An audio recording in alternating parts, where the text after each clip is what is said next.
programming. Our first one of the year, our first one in a long time. I'm Chase Ingram. I'm Captain America. And along with me is Bill Grumler. Wolverine. We have two very special guests on the show. We're going to have an awesome time. The man that is right underneath me is Mr. Ben Alderman. If you smell what the Rock is cooking. Yeah. Yes. Yes, no, but Without a doubt. Without a doubt. There's it's the bastard child of the Rock that is beneath us. It's there. And we have Mr. Blair Morrison. Let me tell you this. The older you do get, the more rules are going to try to get you to follow. You just got to keep living, man. Livin. Why I picked that one for you, I don't know. It just seemed to fit. Yeah, But, I don't know. well, Everybody tells me That's fair. I look like Woody Harrelson. So oh, Close. damn. That's a good. Yeah. All right. Yeah. I picked that clip just more of just, I feel like how you operate. It's Just a vibe, to- dude. That's a Blair Yeah. vibe right there. Yeah. There's a Blair vibe and there's a Ben vibe. And those are the vibes. But, gentlemen, Happy New Year. Thank you. Thank you very much. And also, that intro, aside from our intro, that's probably the best one I've seen. That Oh. the programming intro, that's sick. I mean, it is pretty sick. It's ours, and I love it every single time. I watch it, I'm like, I reminisce the whole time as we're watching. I'm like, I remember that. I remember that. It was good times. Good times. Good Yes. I would like to say shout out to that man in Pakistan who made that video for us. But, gentlemen, we are here to talk about the NorCal Classic in all of its glory and everything that happens with the event that you guys put on. I'll say this right off the bat. There is a swell of I'm energy stuck. that comes with your event. And anyone that's been there, Bill, I know Bill's been there a ton of times. The Savon podcast has been there. They've covered it a few times. But when it comes to the Northern California Classic, and people throw around the word OG a lot, I know that's been a staple of kind of what our podcast has been about and centered around. And Blair, Ben, you guys are part of that crew of the OG competitive crowd. But the thing that I think everybody always reminisces about is the old school regional days, what those events were like. And I think more people need to understand what those days really were like, because sometimes when you look back, it's like, oh, it was perfect. And it was just like, bro, it was the Wild West of craziness. And I feel like in an endearing part, the Northern California Classic encapsulates what regionals used to be and what people always wanted to be in a way that you can't really get a feel from unless you're there in person. And I think that's a really cool thing that you guys brought back to the area, because that was really like the reason behind you guys getting started in the first place. Because once things started to legitimize a little bit too much, and I would say to a fault, CrossFit Games season, especially in the semifinals realm, I think we've tried too hard to make it professional. Whereas the best things and the best parts of us in all the years that we remember is just those run and gun old school regional days. And it's been really cool to see. So I really do love that you guys have brought that back to the table. And before we let you guys talk about that, because I think it is super important, something you just said, Chase, is, that word professional and professionalism has been thrown around so much the last couple of years. And I don't think people are even using it the way that it's supposed to be used anyway. So professional does not mean that everything is run picture perfect and that everyone's making $1 gazillion. Like that doesn't all mean professional. We've turned it into something that seems very clean, but that, like, just like you said, the old school regionals were not that. I mean, by far. And there were always issues, whether it was weather, whether it was equipment, whether it was whatever. And even with all of that, it's still hearkened to as like those were not even just the good old days. Those were the days, like where it really mattered. And to you guys, I guess just to get a little history, a quick history. One, I mean, I know why you guys brought it back, but what's like the genesis of the NCC, and how did you guys come together to make that happen?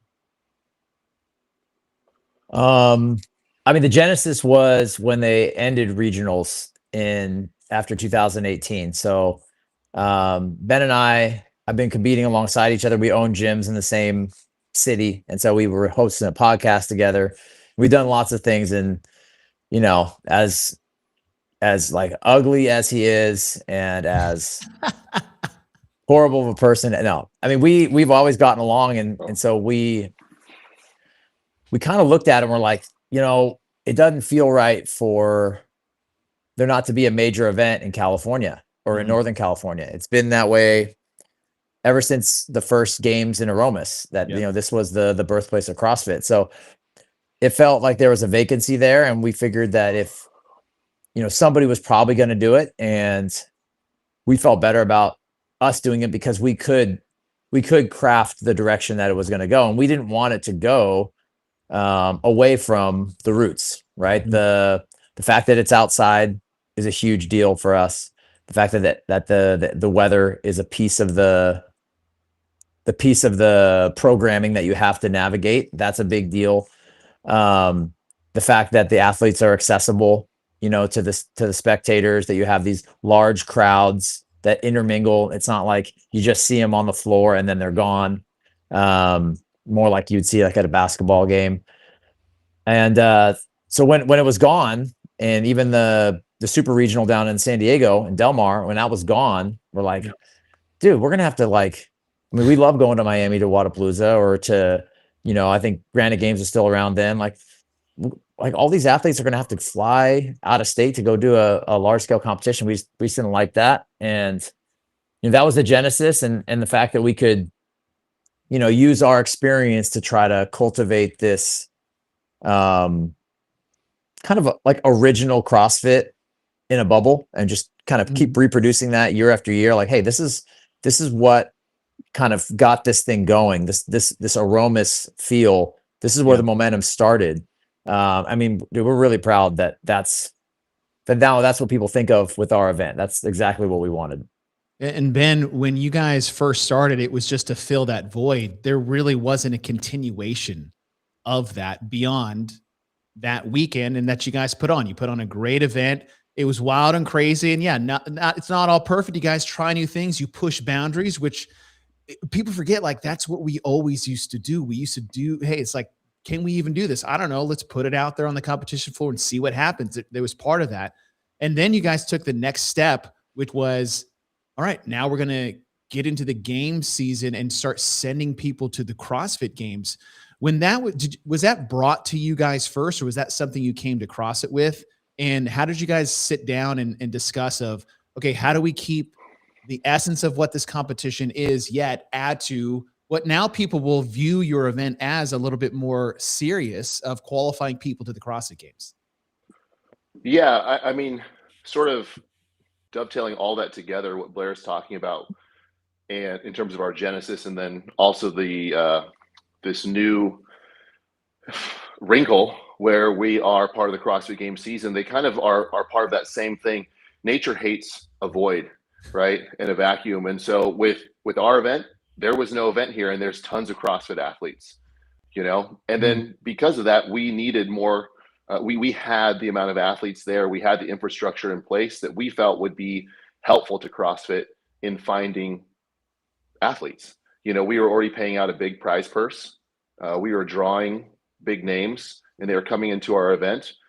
And we just felt like it was worth approaching CrossFit. And so one day last year, right at the very beginning of last year, I shot Blair a text and said, hey, I think we should reach out.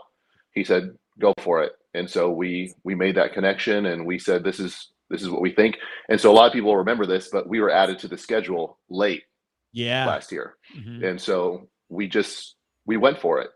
And I think we didn't necessarily hit it out of the park, but I definitely think in some ways we did, but maybe a stand-up double. And this year, maybe this year we're going to come back and do it even better. So correct me if I'm wrong, but didn't getting added to the season structure late change dates for you guys? Like 3 for the months, competition? Did it shorten the window? Blair knows that. I don't really know, because I just basically, in terms of dates and that, I follow what Blair says. So he probably remembers the exact dates and what that did to us. Yeah, we were scheduled for our event on September, I think 6th, 7th, and 8th. And then as soon as we got added to the season, we had to bump it up until June 5th, 6th, and 7th. So it was about 3 months of acceleration. And if anybody's run an event I mean, I've run just local events throughout my affiliate for competitions. A 3-month decrease in prep and planning time is that's massive. is huge. That's massive. And let Yeah. alone what you guys were putting on. Hey, with the growth that you guys had from the beginning of like, hey, we want to have some fun. We want our outside backdoor barbecue, all dirty, dusty, all that kind of stuff. We're going to try new things. To we're going to bring in a lot of money. To we're now in the season as a qualifier for the games. What did that do, or did it change anything with your how you decided to program? Or what you thought that like the goals of your event would be? I mean, in the old days, it was like, hey man, we're gonna do crazy things. I mean, it's NorCal. Welcome to NorCal. It gets crazy in NorCal. All that stuff. Is that allowed to happen? And do you think that that should be allowed to happen as you move into now you're a qualifier for the games, or should it change at all? Go ahead, Ben.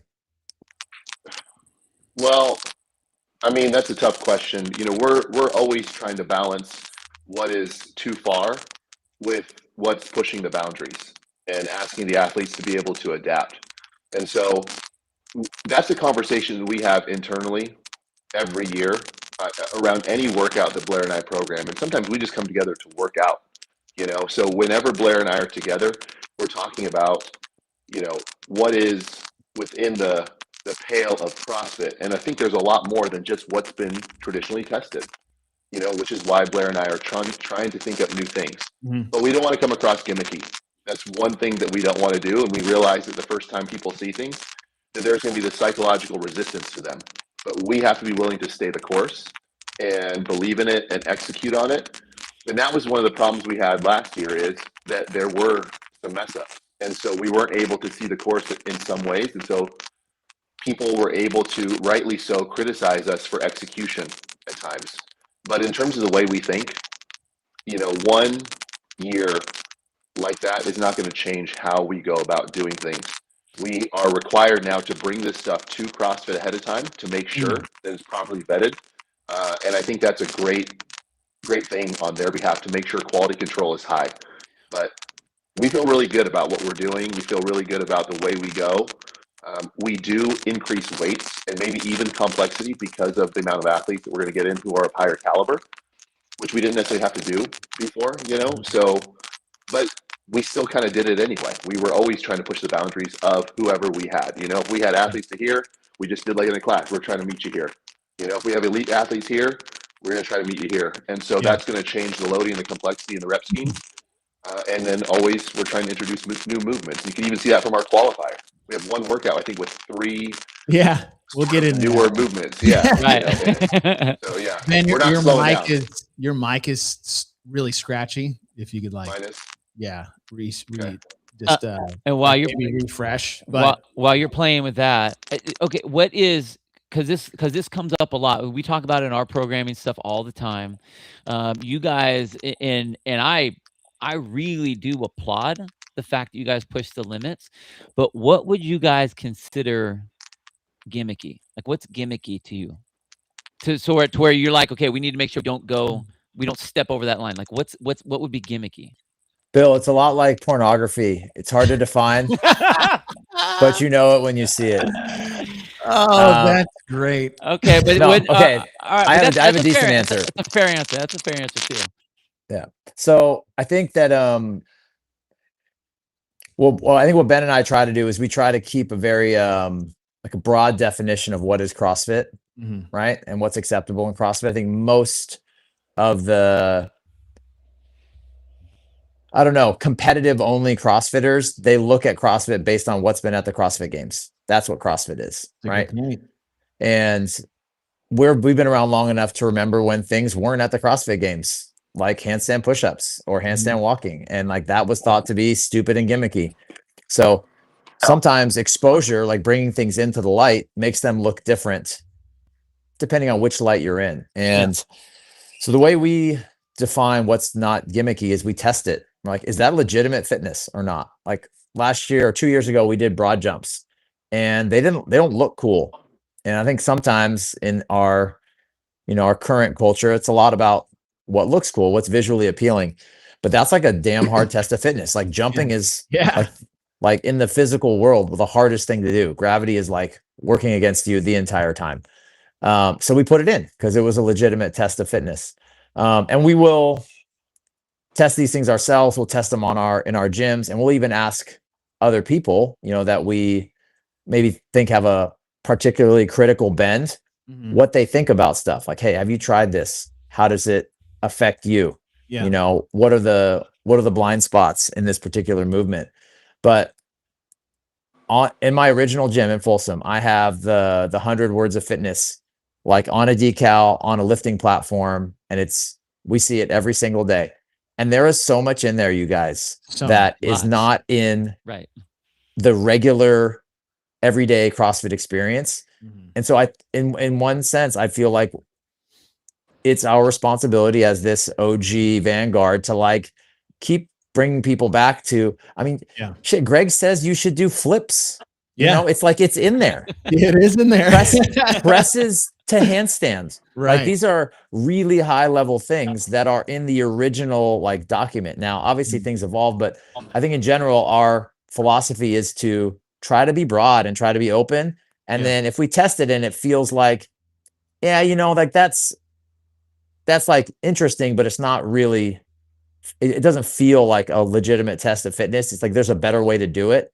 Then we scrap it, Well, that's what we've said since the beginning. And when I say we, I just mean CrossFit in general, is that we have said at every level 1 seminar we have ever taught, if somebody comes around and beats our best at the CrossFit games and we find out their routine is shake weights and hula hoops, we're like, shit, I guess we need to course correct and start adding that into the routine. And I really like the angle that you guys are looking at that, because I think people have, and I know Boz will say this all the time, and is that when CrossFit first started, it was supposed to be anything and everything. It was all supposed to be on the table. We had wall walks back in, 06. That was just a thing. And all of a sudden it shows up in the open, and now there's a standard to it. And now people are like, oh, this is like, no, this has been around forever. Right. And sledgehammer hits, which I'm glad that actually didn't make it into the CrossFit game. But what I'm looking at is that I love the old school approach to training and being in the gym of just being everything is on the table, whether it may be gimmicky or not. I think when I look at gimmicky, I look at more of a perspective of, can I standardize this in a way that we can all get together and be like, okay, that's how we're going to do it. And I feel like if it's more vague, then that starts to get into the more gimmicky thing where I would put that definition on. That said, in the CrossFit gym, on the training floor, who gives a shit? Like, let's get weird, right? Let's try this. Let's do this. Is it making us sweat? Is it challenging? Yeah. Okay. That's kind of a thing. And I think where some people may view things as gimmicky is when it starts to make its way on the competition floor. And there isn't a really like, this is how it's done. This is how we will judge it. This is how we will do it. And this is what it is going forward. Not unlike a wall walk where it got standardized by however they wanted to measure in the open. That's where I could see people seeing it one direction or the other. But in terms of like grassroots, man, if you remember CrossFit back when it first started, everything we did looked gimmicky. I mean, look how dumb our pull-ups, our pull-ups are gimmicky. Our pull-ups, that like you talk about, like thing that was ever created by CrossFit, and so I think people do need to take a step back. But like I've been very vocal when I look at a competition, right? And any criticism that I will give will be constructive as I could possibly do. My wife would say I don't articulate the best sometimes when I get annoyed or frustrated, but any criticism that I have and any criticism that I've put in something that I've seen at, say, let's just say the NorCal Classic, we're talking about that. It is solely based on, okay, what is the setting, what's on the line, and what is this movement or something doing that? So for example, in your qualifiers, I think one of the biggest things last year was like a traveling double under. And everyone's first reaction is like, what? Why? But when you see it, you're like, yeah, just go 30 feet and make sure you're doing double unders and you're jumping together. You're like, oh, okay. That makes more sense now. Or something like a broad jump where it's like what we saw. It was online one time when we're all stuck in COVID land, where it's like, it's just 4 feet, jump 4 feet this way, turn around and jump 4 feet this way. I saw Jacob Hepner on a video today where he's doing burpee broad jumps into a square, right, 4 feet apart. Like that's something that maybe if you saw it for the first time, it's like, oh, that's pretty gimmicky. I was like, no, it's a box, it's square, it's 4 feet, laying in the middle. If you land on the line, then you're out. Like that kind of thing. And I do respect the fact that you guys are so steadfast in keeping that alive. And I think when you do that, you put yourself in a position to maybe, hey, we had a miss here, we had a miss there. And I think any outside criticism that maybe doesn't understand the difficulties and the challenges that come with that is because they look at, hey, game spots are on the line. Why are we doing something quote unquote new or gimmicky, if this is the word we're talking about? And I feel like that's where some people may be coming from, including myself. I just put up something in the chat right now. We're talking about what's gimmicky and what's not gimmicky. The fact of the matter is we don't even have a definition for what gimmicky is. It's the same thing as when everyone in our space we talk about fitness. We are the only ones that can talk about fitness because we have a definition of what we're working off of from fitness. Everyone else, doesn't matter what other realm they're in, when they're talking about fitness, they are talking about something else. And it's the definition of happiness, the definition of whatever, like it just means something different to everyone. We all say gimmicky, meaning if it's some weird movement or task that isn't going to, it's a party trick, but isn't going to be testing to what we're trying to do. We're trying to qualify people from your competition to get to the CrossFit Games. So these things need to, every movement that they do, every action that they do is supposed to somehow carve out this athlete that's going to be promoting to the games. Not like, okay, well, can they play concentration really good with cards so they've got a great memory? Then that's going to be something that sends them on. Or I mean, even to the point of, we within CrossFit, we have accuracy as an issue, and you guys have done a shooting event before. The Rogue event has done a shooting event before. That is something that a lot of people will have issues with because it's such a niche thing that are you really testing fitness on that, or are you just testing if that person has a particular skill? So it gets, I just like what Blair said, and going back to your original thing, it's like pornography. Everyone knows what it is, but can you say where the line is where it is and where it isn't anymore? It's like all of a sudden that gets really hard to define, which makes it tough. Yeah. Does my mic sound a little bit better? Yeah, you do. Yeah. Thank you. Okay, cool. So one movement that we've all done, especially if you think of a workout like Barbara, is sit-ups. And Blair and I worked really hard. We even worked with the Association of Fitness Judges trying to figure out a good standard for a mass rollout of sit-ups in the qualifier. And this is not a gimmicky movement at all. And it's a great movement in the gym, and it's a great movement in training, but it was really hard to figure out a good standard for the sit-up. And so we actually had to we have traveling double unders and bushwhackers, but we don't have sit-ups, and that took more conversation than anything else. And so bushwhackers, not gimmicky, sit-ups, gimmicky if we use certain standards, right? And so for us, what we're trying to do is make sure on that broad application, can we standardize it?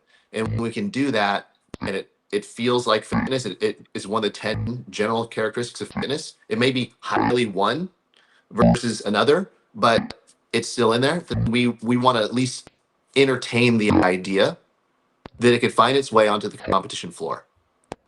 Blair, the challenges that come with putting on an event, you put yourself out there, right? You put yourself out there from a programming perspective, and you just leave it to jokers like me and Bill to give our opinions on what we think of that. You put your event out there, you put your process, you put yourselves out there. And that is not an easy place to be for anybody. And the way NorCal went down, obviously there was a lot of stuff that centered around the way things flowed and some of the events. How do you sit back and either look at what the feedback is, absorb that, take that, and then want to put yourself out there again in this coming year? Like, is it just a part of, I mean, look, we all get that circle of feedback. At least I have, being on seminar staff, is like, we need that feedback, right? We need to be able to have the ability to sit back and be like, absorb what someone's giving you. What are the context of that? But a lot of times this can be a very thankless thing that you guys are doing. And I just wanted to see how you take that and then how you move forward with it. It's a good question. And obviously it's a lot easier when Ben and I are doing it together, because you guys are good friends. You see each other regularly, but there's a shared enjoyment that you have when things go well, and there's also like you kind of like share the burden of when things go wrong. So I think that's number one, is like having a partner that you really enjoy like working with. That makes it easier to come back and do it again. The other thing is that, you only see so much of a live event on a stream. Yeah. So all of the digital, I shouldn't say all, but the vast majority of the criticism, and it was centered on a couple of elite level events, the Gator and in the last event where we had the issue on the floor with the media member. So if Taylor Self.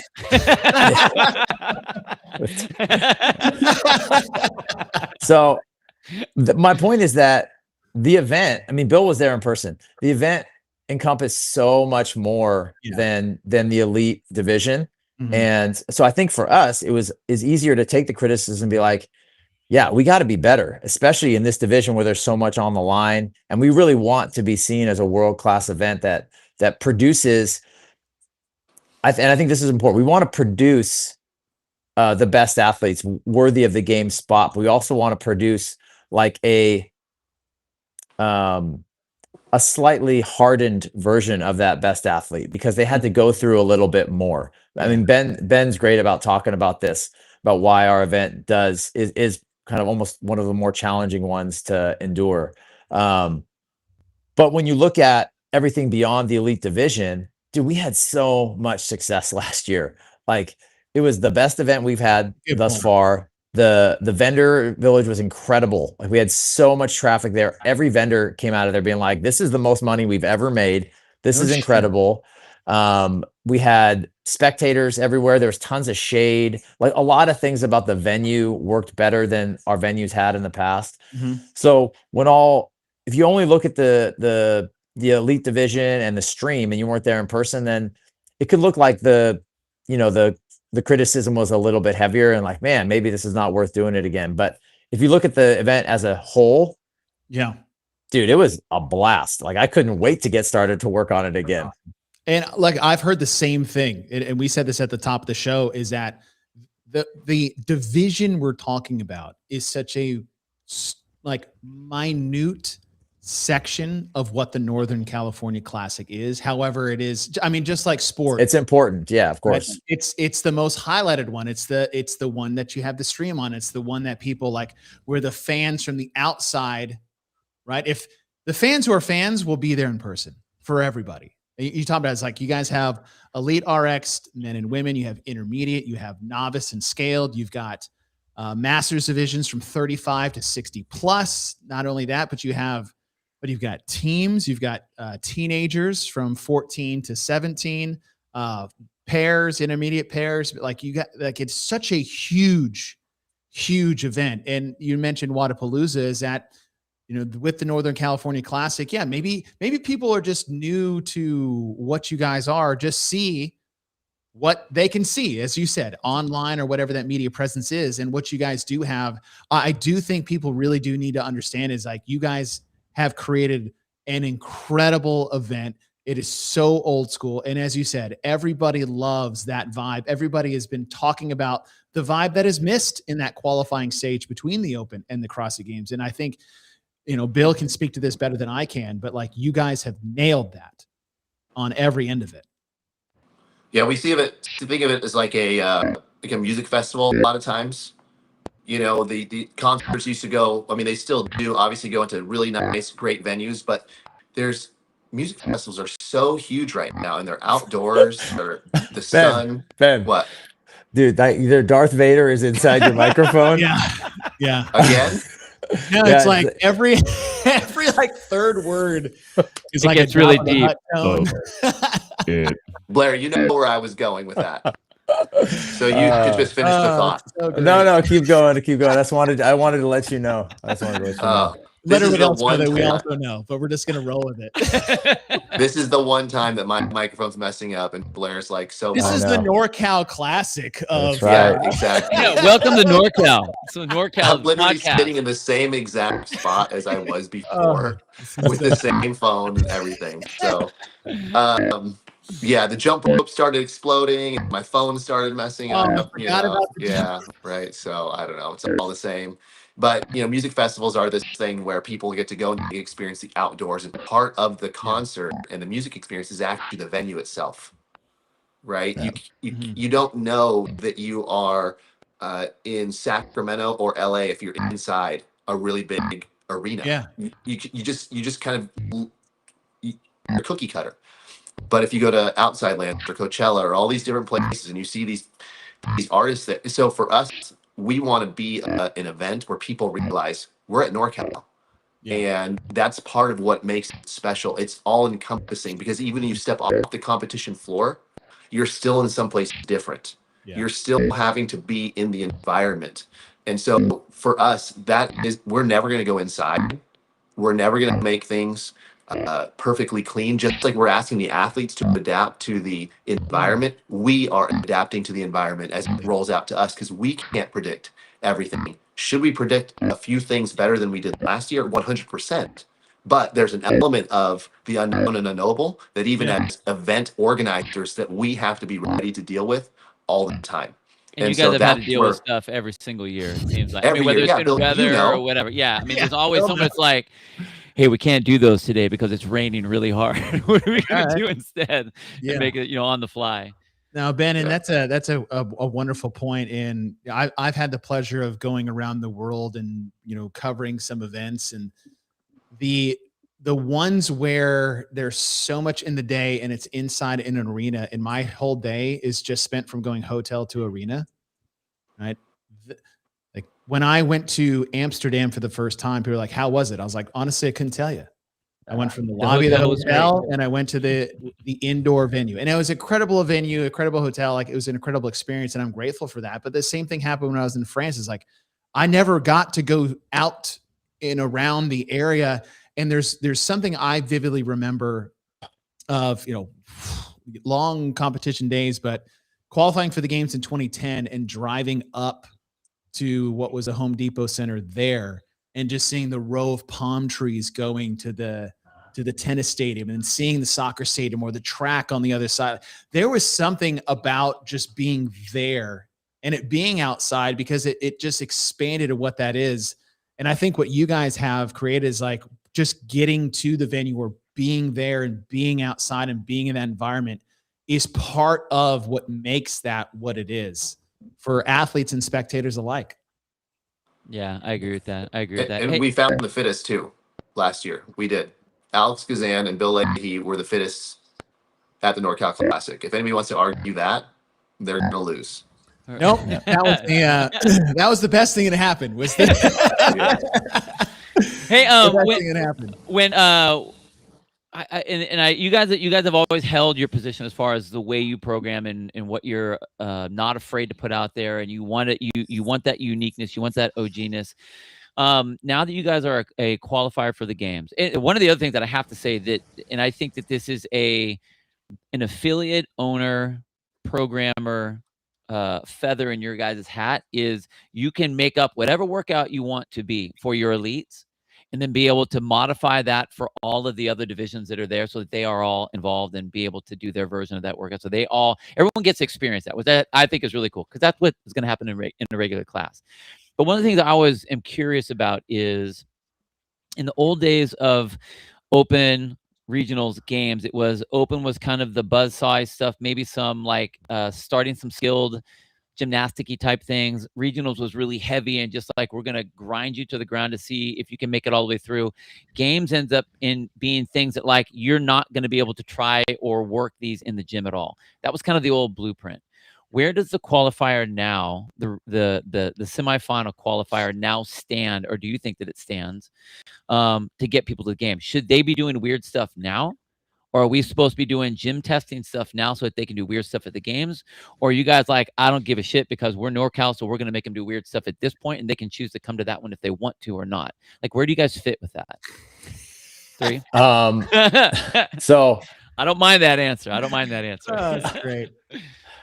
I never liked the way regionals pounded people into the ground, and then you got to do the cool stuff at the games. Oh. When I went to the games, I always felt that I was a better games athlete than I was a regionals athlete. And it pissed me off that I might not get there to show it. So my personal opinion is that I think it's better if the tests are a little more balanced throughout, that it's, honestly, I know why regionals did it. This is not a criticism of the way CrossFit ran. I mean, they had to replicate the same workouts in 10 different venues. So you can't do weird stuff when everybody's venue is different, unless you do it like it is now, where each venue is allowed some flexibility in what they program. So personally, and honestly, Ben and I have not talked about this particular question, Bill. I think it's a cool question.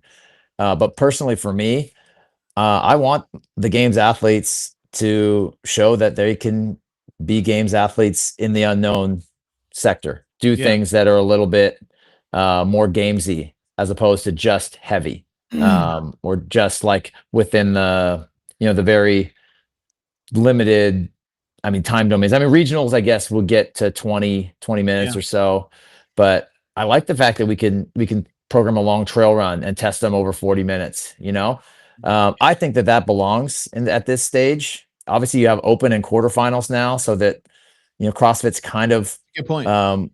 Clearing the field a little bit, and it's already winnowed down. And not to mention that, like, we're going back to this. We don't need to beat this with like a dead horse, but there's a lot of other athletes there besides the elites that are here for, an experience that's not going anywhere else. Like, this is their games.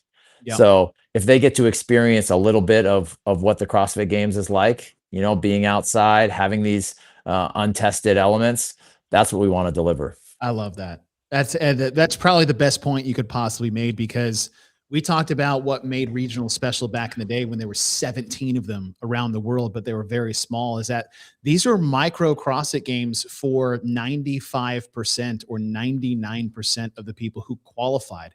And the open was their opportunity to make their CrossFit Games. And that's what you have for, like, again, we're talking maybe 30 men, 30 women on the elite side that have a chance to get 2 spots to the CrossFit Games. Yeah, cool, great. That's the thing. That's the cherry on top of whatever that would be.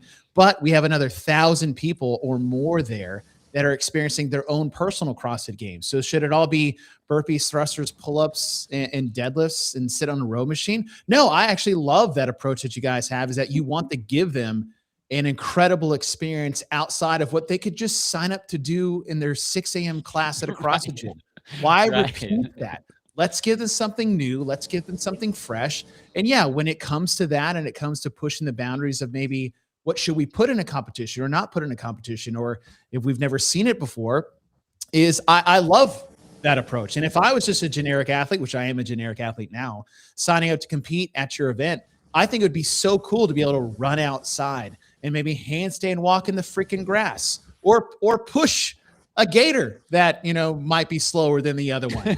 Right? But like, that's just part of the experience. And I think outside of, say, qualifying people to the CrossFit Games, which everybody focuses on, and I'm guilty of that as well, is like, who gives a shit? Like, no one cared back. I'm not going to the CrossFit Games, so I might as well have fun while I'm competing here, along with every friend of mine that wants to watch me, every person that trains with me at the 6 a.m. class, and my friends and family. Like, that is what it's going to be. And I think that is a really, really important part when it comes to all of these qualifying events that are going to be going to the CrossFit Games, because it isn't just an individual competition outside of, say, like the Mayhem Classic and a couple of other ones. But all of these are massive participatory events that happen to qualify 2 people to the CrossFit Games in this one division of the 15 that we have. And why is that important that CrossFit is doing this way? They want fans at these semifinals, right? They're picking events. Obviously there's a geographic component to it. We want to spread it out. That was a big criticism when we went to sanctionals, is like, we lost the geographic component, but you need fans there. Like, why is it that everybody loved regionals? Is because everybody from their freaking gym could drive to it, and they went there to watch their people. So these big events like ours, like French Throwdown, like Torium Pro, these are huge for CrossFit because it brings fans back into the tent that they get to watch and root at this stage. In the, you know, and they're gonna watch elite athletes that maybe they wouldn't be able to see, but they're also watching, like you said, their friends, you know, their training partners, and that's the magic. That's what regionals had that was lost, and I think that's why this is I think it's working, and it's getting back to that. I do too. And just speaking to what is coming up is that you guys will be going off on May 29th through 31st outside Sacramento, California. You're qualifying 2 men and 2 women. All right. So that will be y'all's main event. However, that's not the main event that is currently happening because your online qualifier is currently going down. It opened just about a week ago. January 9th. It's running through January 25th. And if anybody wants to be a part of this outside of, say, the Elite RX, which, you know, those people still need to go through the gamut of the open and quarterfinals anyways, is that you've got all of these divisions, intermediate, scaled, pairs, teams, like you said, masters athletes, is that all of this is on the table with your qualifier that just went up. And, you know, I wanted to go through, was it 6 events that you guys have? Setting up, Yep. Ben, I would say a wonderful movement demo person that is you have subject to all of these. Yeah, well, yeah, that's my son. He has done the NorCal Classic every year. He's been eligible for, but this year he left last Wednesday for boot camp. So Oh, no where's way. he going? yeah, he's at Navy boot camp in Chicago, shit. Great Wow. Lakes. That's awesome. Congratulations. Yeah, thanks. It's so having him see these workouts ahead of time was kind of cool. And then didn't he qualify for the team? Yeah, he was one of the top team 30 event? top 30 teens last year in the world. So That's awesome. yeah, now he's just running and swimming. He wants to be he wants to go to the next level. So But so this one, the barbell chipper, 10 snatch, 20 cleans, 30 deadlifts, 40 bar facing burpees, and work your way down. What is it? 135 and 95 is the top end weight for the divisions, and then you guys scale back from there. Is that that's qualifier event number 1. And man, I think that's really great. It's simple to do. Well, I don't want to say simple to do. Easy to judge, simple to execute. However, how you'll be feeling towards the end of it is completely different. Yeah, this is a great workout. One thing you notice from these workouts is, and this workout is 100% Blair, is that all these workouts are going to fit into your gym programming. You know, and so that's part of what we want to do is we want to support the affiliate owner as well, who is saying, hey, I want to send some athletes here. I want to send some athletes to compete at the NorCal Classic. And it just gives everybody just another attachment point where you're like, oh, I did these workouts. And then the best of the best went to the NorCal Classic. And the best of that went to the CrossFit game. So it all fits the storyline. I like how you guys keep that in mind when it comes to the gyms. And then the second and third one is 5 minutes to establish a max shoulder overhead, which I would love to see come to the CrossFit games. Just put them out on jerk blocks and let's just see how much weight they can get over their heads. And then you go into a 12-minute AMRAP. This I really like that you guys did, and I've never seen it before, but this descending, ascending rep scheme throughout the entire 12 minutes. So if you guys can't see it, it's 5, 4, 3, 2, 1, 2, 3, 4, 5, and you just keep going up and down and up and down. That is, I've never seen it before. Maybe it's happened before, but I love that because when I first looked, I was like, wait, I was like, oh my goodness, what a cool little twist, and just something as simple as front squats and muscle ups. But the rep scheme, I thought was the coolest thing you guys did there. Thank you. Yeah, that workout is the one that everybody is getting the most sore from. Oh, really? Yeah. And I think because we did a version of this workout, it might have been 3 or 4 years ago. Yeah. It was a squat clean and muscle up. And we changed it to front squats this year, and people are getting so much further just because they don't have to pull it off the floor and the reps are faster, right? Yeah. and like it's trashing people's leg. It's like there's a big difference between what an elite level athlete will do on this workout and what an intermediate level athlete will do on this workout, because or not, maybe like a regular RX athlete, because the muscle ups just don't slow them down. I didn't So they think just about keep squatting. This is Just not an keep event I squatting. would want to be good at. Right. This Exactly. honestly, out of all of them, this was my favorite one that you guys put together. I mean, I like this I like the last one you guys did with the squat clean one too, then in the ring muscle ups. And you always do some sort of variation of this, or you guys seem to have a tendency to do that one a lot. I like this one a lot. And what's crazy, I mean, the movements are great, the numbers are great. The strategy gets so unique. That's wild. Because everyone's used to going down or going up and coming back down. But when you start from up, you come all the way down, you go back up, and then you come back down again. The strategy is so awesome on this one. I love it. I love this one. Yeah, I think on this workout, just before you click away from it, Chase, is for the elite athlete who's really good at these movements, 6 minutes of muscle ups for an elite athlete when you're not asking them to do max size sets. They keep moving, and the amount of muscle ups they're going to have to prove a really, really high capacity for ring muscle ups, something that they won't see. They're not going to get 30 ring muscle ups. They're going to get far more than that. Most of your elite level athletes. So it pushes them beyond that and mixes it with, heavy front squat over and over and over again. So I really like it because it makes an athlete who's got 30 ring muscle ups in 2.5 minutes or less actually have to do so many more muscle ups than they're used to in a workout. And beats them up in a really special way. Yeah, I love that. Event number 4, grip and rip. By the way, I like good on putting names to it.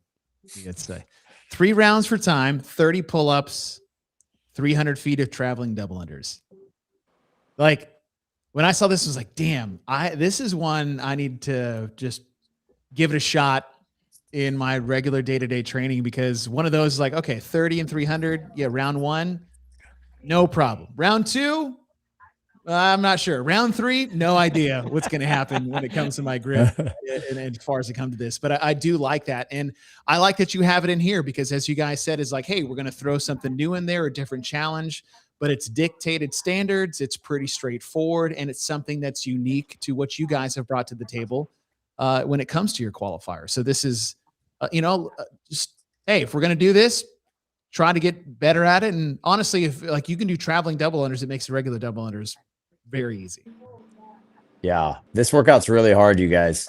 When we wrote this, we thought it was going to be, we had it as a 7-minute time cap, and then went and tested it, and like I barely got 2 rounds in 7 minutes. Oh, damn. Yeah, this workout's like that. This workout's really hard. You got to be super fit, like cardio wise, because like your heart rate is just up the entire time. Like 2 lengths of the jump rope gets your heart rate way up. This is Ben's workout, and it's really, I just like how elegant it is. It's just very simple, and this is one that I'm seeing the most online. I see people reposting this over and over and over again. Awesome. It's hard. Is it 25 feet down? Is that the length that you guys have programmed? Okay. Yeah. Oof, man, what goes like Blair, you said like your heart rate gets elevated and that you get out of breath, but like how quickly does that grip go because of that combo of the pull up and then into the double under? I mean, mine was gone on the second round. You guys talk As I about told you. this stuff all the time, but most people they don't, and so they don't realize double unders are grip. If your grip is already gone, holding your hand in that closed position just dies. That's to do, and what a fun thing to do in the group. Like you said, is that hey, you could do this in the group class setting. It's easy to do in the gym, and look, for anyone that's wanting to do it, like this is fun, right? It's just fun. It's straightforward. We've seen it before, so everyone can get their emotions out of the way that they did the first time these things popped up on the radar, and now it's just a thing. And I think that's kind of the coolest part when you try new things out there when it comes to that. So, all right, number 5, erosion. By the way, great name. Great name. I had to do a double take because I was like, okay, Cal row 20, toes bar 20, box jump overs 20. And I was like 40, 60, 80, 100. Oh my God. It's like fantastically awful, but this is that grinder. And with a 35-minute time cap, as you guys said, is like, in a qualifier where, hey, we might have a long event at the NorCal Classic. There's usually always a long event at the CrossFit Games. Now, this isn't just for what it's competition for, but you're vetting a field of athletes to be able to do this if they were to show up at your event. Yeah, the capacity on this one, I mean, especially after you just, depending on how you choose what order you want to do them in and all that kind of stuff, but like 100 toes to bar, like that's a healthy number, even for an elite level athlete. Even I mean, shit on that box. Well, for sure. But yeah, the abs will feel great after the rowing and the toes to bar for this one for sure. Yeah, Blair talked about the psychology behind this workout and how it just really messes with your head when you get back on the rower and the row just keeps getting longer and longer and longer. And even at 20 cals per minute, you're looking 5 minutes on that final round of being on the rower. It's just a dog. And the worst part is like you get to 20, you're like, damn it, I have to do this, but double and then triple and then times 4. Blair, did you test this one out? Did you make your time cap? No, I did not test this one. This was but I would make the time cap on this. This is a better workout for me. But I've seen some crazy fast times. I've seen guys doing it in like 20, 21, 22 minutes. So wow. I mean, some people are just, this is interesting. You guys talk, I'm sure you guys talk about this, but like it's an endurance test, right? But the row is like a power apparatus. Mm-hmm. So this workout definitely is going to favor like the power athlete that has cardio. And, we see that from time to time, big guys, big girls with cardio. This is predominantly a rowing workout. And then you have the toe to bar that just, they have to test it. Like, okay, well, if that's all you can do is produce power, then you're going to get caught. But if you can do sets of 5 on toes to bar and just keep moving, like you're going to have a good score. And then I like dive into the like the nerdy things of just like movement patterns and movement planes that I really enjoy that you guys put together. It's like, okay, we have this hinge pull and a horizontal plane on the row, and it's a monostructural movement. But then we go the opposite way on a pull-up rig where we're doing anterior flexion of the core. And then we do box jump overs, which require, okay, rapid hip extension, hip flexors need to be in check. And then the row is going to sap my hips, hip flexors, legs, and low back. And there's just all these things moving in different directions, and almost they're not complementary movements, but what we mean is that they're not really taking away from each other movement pattern wise. But you get back to the rower after doing one round of this, like, oh my gosh, my hip flexors and my explosiveness from the legs, now I'm feeling it in the round of 40, and I feel it more in the round of 60. So from a nerdy programming, getting into the weeds perspective, I do really enjoy how this is. And then the fact that you're going up on the cows, 300 cows of rowing in this entire event is, you guys said, is like, what a mind game this is outside of just the physical toll and the challenge that the workout becomes. I put Colton's comment up there. Starting the 80 cows and realizing you're less than halfway through. Dude, that sucks.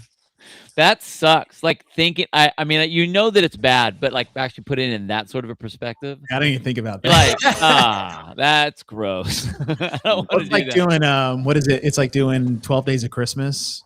Right. And you're crushing it through round 7, but you realize you're not even halfway until you're halfway through round 10. Right. Son of a bitch. So again, a gnarly one to do, but it's an easy one to do. It's like, all right, this is the one which got this is the one, Chase. You've been waiting to talk about this the whole time. This is the one, guys. All right, burpee shuttle runs, love it. I love the burpee shuttle run. I'm glad you guys did that. It's something I've wanted to see, either in any online qualifier or from a competition. We saw something similar in a sprint variation, I think at Wadapalooza, when they had to change a movement because of a rain delay. That's great. The dumbbell walking lunges, okay. Wall ball shots, got it. Bushwhackers. All right, whose fault is this? Who are we putting the bushwhackers on? Take it, Ben. Are you there? Yeah. Yeah. So I came up with this movement 3 years ago in our qualifier, and we were down in Aromas, and we ran it by Dave, actually. And I'm not going to say he co-signed on it 100%, but I'll say this: he didn't hate it. and he said he had not seen it. And so All right. it was such a simple variant to a dumbbell snatch, Yeah. and it seemed to fit all the core to extremity, movement rules, and it was easy to standardize. We just like pick it up and figure it out. Yeah. And so we came up with it, and we put it in. That year, the qualifier was not a semifinal, so not a lot of people saw it. Not a lot of people knew about it, Ah, but local people did. And so they've seen it before. I've thrown them into my gym programming a handful of times over the last couple of years, and there's never been an issue. I've actually done them and you guys know what it's like now, being busier and fitness is a little bit Yeah. less of a priority. You're trying to get something in, and you want something that's you don't have to warm up forever, And I've thrown these in myself, and then here we are. We brought them back and rolled them out for a semifinal qualifier. And Blair had named them about maybe like 3 or 4 weeks after we discovered them, and he called them bushwhackers because the WWE wrestlers that used to walk out on the floor, kind of doing this as they walked out, and it was the WWE back then, right? Or WWF. I'm WWF. gonna Yeah. ask that question Yeah. too. So Sean Woodman's not here. yeah, Man, I'm telling you right now, if they weren't called bushwhackers, I don't think anyone would be saying a damn. If you were to call them double dumbbell, I don't know, Alternating snatches. hang dumbbell snatch. hang snatch. Like if you would have put that name on it, no one would have said a damn thing. It's It's just 'cause because of people the name are- bushwhacker, and Yeah. it's a little bit different variation than what you would normally see. I mean, like I've seen people do stuff like this where the dumbbells are in between their legs instead. We've seen double dumbbell and double kettlebell snatch. We've seen it. Yeah. It's Yeah. not that different. It's just a little tweak. But because the name is Bushwhacker, it was like, oh my gosh, what is this thing? We're doing something called a Bushwhacker. Really? That's what we got to do. That's It's like, funny. dude, it's a dumbbell snatch. Like, Yeah. cool your jets, man. It's not that bad. And it's actually, I mean, it is just like we said, Ben, like it's just a little bit of a twist, just a tiny one. And that's Yep. why I see that I could see Dave signing off on this because that's Hey, what Dave the- does. The fact Just that a he little didn't tweak. shit on it immediately is Dave signing off on it. Hell yes. God. Have Because you guys Dave tried will, these yet? like, I have not. The bushwhackers? Have you tried them yet? I have not tried them. I've seen a couple. I'm gonna have to try it. Probably. No, maybe I'll just go in the garage and try it a little later. But it's funny is that I do a warm up where you're going opposite arms like that, and we call them party boys. So that's definitely what I would have called them. I don't know what's worse, bushwhackers or party boys, but that's what I would have brought to the table. They all sound like they're at the same party anyway, so it's all right. Yeah, that would have And been a then, good name. The shoulder taps at the end, freestanding shoulder taps. That is that something you guys have programmed before, or is this the first time they've come out into one of your events? This is the first time we've had them in our qualifier. We did a free online competition this past fall called What the Fitness, and we put them into that as a kind of like just to see how they would go. And all the videos that we watched, they were legit. People can do them, and it's a good way to test, handstand walking or upside down ability without having to see people falling all the time and like, oh, where did they fall? Like get back behind the line, like that kind of stuff. So Yeah. we did test it in that, but this is the first time that they've been in a qualifier. I think doing that at the end, because okay, you've got the burpee shuttle. All right, that's going to fatigue my shoulders. You've got the dumbbell walking lunges, and people's like, "Oh, that's you're just holding." It's like, no. The pulling on the top of your traps is going to make your ability to hold your arms up even more difficult. Then you have the wall ball shots. Then you have the bushwhackers, and now you have to do these shoulder taps at the end, which is, if you're not prepared for that, like an extremely difficult thing to do under that type of fatigue. Mm-hmm. Yeah, it all accumulates. Definitely, this is like a shoulder endurance workout. I tell you what, though, people are saying, and I agree, the hardest part of this is the dumbbell lunges. Oh yeah, Yeah, because they're just long enough, and it's fast. Like this is a fast workout. You can't. People are like running a little bit faster than they want to run, and you're trying to go unbroken on the dumbbells, and then by the time you get done with that, you're already, whatever it is, 5 minutes into the workout, 4 or 5 minutes into the workout, and you only got 2 or 3 minutes left. right. So all that stuff you just crammed in without stopping, And now you're trying to do 30. I can do 30 unbroken wall balls, right? So I'm just going to go ahead and do that. And then you hit the bushwhackers, and now pretty much you're like hanging on for dear life at this point. Like you're just trying not to set them down. And you're right. If you're not a handstand wizard after all that, it could get pretty sloppy. And you guys have always been really good at a progression on the movements. You guys have had handstand walks. You guys have had handstand holds in the square, where you have to just do a static handstand hold. And now you're basically doing that, moving in place with the touching on the shoulder. I like it. I think it's cool. Yeah, thank you. Overall, we feel really good about the qualifier, and we give people 2 weeks, a little over 2 weeks to be able to do it. So any volume that you're going to experience from any one workout, you're going to be able to have enough time to rest, to be able to hit the next one fresh, especially if you're really smart about how you break them up. For the elite athletes, they can do, they can do these workouts 2 or 3 times if they really wanted to and be fine. But for the average gym goer, you can spread it out and be fine.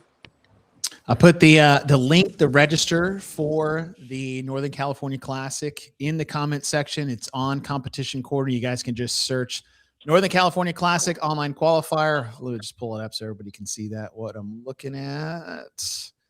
All right, so you guys can sign up for that here. All right, pick your division. Now for the Elite RX is you can qualify to that. Are you guys inviting anybody specifically, or are you guys waiting just to see how people get filtered through the open and quarterfinals first? We've given out 2 invitations for the men and 2 for the women. One was for our champion from last year. So Bill Leahy and Alex Gazan got an invite already. And then we also partnered with Crash with JR Howell's competition, and we invited their winners from this year. So that's awesome. That's cool. Colton and Paige. So That's other than that, no, we haven't given out any invitations. There's 13 at-large spots that we're holding for after quarterfinals. And our process for that is we're going to look at who are the top 50 in quarterfinals this year. And then of those 50 people, look at what their resume was from last year. How did they perform in the season last year? Did they make it to the games? Did they make it through semifinals? Like, where was their placing? And we figure if we can combine those 2 data points, what their pedigree was last year and then how they did this year in quarterfinals, that's how we're going to give out the 13 invitations. I love that. That. So one thing we didn't mention is we have 50 athletes in our field of elite men and 50 in our elite women. See, I love that. That's a lot. Bill and I talked about that last year. When these events can program however they want, invite as many people as they want. I was like, why not open it up? Yeah. To a large field, because the biggest knock of large fields is when you're doing all the production broadcast shit back in the day. Is like, I don't want to sit around and watch 8 heats of 10. It's like, who gives a shit? Like we had 80 people trying to vie for 2 spots. I think that's awesome. All right. So the fact that you guys open it up to 50 is freaking awesome. I love it. And for those athletes who are in the 30 through 50 spot, right, they're relatively unknown to anybody, to all of us, and they are going to start to believe in themselves because of the fact that they were in elite competition at a semifinal, and they may start to push and train harder, and then they believe that they can do it, and who knows who you're going to find, right, as you do that. And then if you're a good athlete, like an elite athlete who's literally pedigreed and been there before, and you believe in your well-roundedness as an athlete, you want to come to NorCal because you know that means there's going to be more athletes fitting in between you and bad finishes. So it's going to make it so much easier for you to qualify if you actually show up. So the easiest way for an elite athlete to qualify too is not through an invite. It's actually just to throw this qualifier into their training, do it as their 3rd piece of the day, and actually get one of those spots, because the qualifier is not as deep as the open. Right. So it's going to be actually really easy for an athlete just to say, oh, I can pay my $30, do these qualifier workouts, see how they program, see how I am with these new movements, and then go to NorCal. I love that. And I love you tied in what you guys mentioned earlier about how you program for whatever division it is. And you always want to keep a high bar so that you're challenging athletes to reach that, to improve that. And for the athletes that we might not know yet, to get this experience is that you do raise that bar and you do help them try to reach further than what maybe they think they're capable of when it comes to competition, what their goals are. It's not just semifinals. So it's like, hey, maybe I do have a chance to maybe one day make the CrossFit Games, and you guys are providing that platform. So I think it's really cool, guys. And I just want to say is like, it really means a lot that you guys want to come on here, talk shop about the event, what you guys got coming on. Again, what is it? May 29th through 31st is the dates of the 2026 Northern California Classic. At the very minimum, tiny degree is that you guys are sending 2 men and 2 women to the CrossFit Games, but only 50 spots there. However, what was the total number of athletes you guys had last year? Last year was like 960. Damn, So awesome. Or so. Yeah. We beefing that up this year? What is our goal? I think we put, if we fill all divisions, we'll be about 100 more, about 1,040 if we fill them all. But it depends on the age groups. One thing I'm proud about is we do have a cash prize purse, and that's something that elite athletes get, but it's also something that all the age groups get. Mm-hmm. So the age group competitors, 25 people from 35 to 39, 60 plus, we invite the top 25 from the qualifier. And there's cash all the way around. So, it's not enormous, but our top age groups get $2,500, Oh shit. It's not nothing. Ridiculous. not in the Masters division. Are you kidding me? That's huge, dude. That's huge. For a division that just should be happy that they get an opportunity to play in the sandbox, to put something like that for them is really cool. So no, we take those guys seriously. We want them to feel seen, appreciated, and also tested. So we try not to like dumb it down. We have the scaling options, of course, but the Masters divisions, it's a real test. That's awesome. Well, guys, thank you so much for taking the time to come on here. I appreciate what you guys have done. Excited to see what's on the horizon when we get a little bit closer to game time. So hopefully we guys have you back on maybe to debut the events you guys want to pencil we'll see you on Thursday night before the event. Yeah. Are you guys, is that what we're doing? Are we keeping it close to the vest until game time? Is that the plan? Yeah. Ooh. Yeah, as much as possible. CrossFit may have something to say about that, and we will yield to their request. But if they let us keep at least some of them, then we will. All right. Very cool. There you go. So we'll have a live Vail show Thursday night before the competition. That's what I heard. As long as it's Ritz-Carlton and you guys are paying. Bill, figure it out. All right, guys. I'll do what I can. Again, Ben, Blair, thank you guys so much. Congratulations on everything. I love that you guys are still pushing forward with it and bringing something to California where it all began in the first place. So thank you guys for what you do, and good luck for the rest of the year. All right. Thanks, guys. Thanks, guys.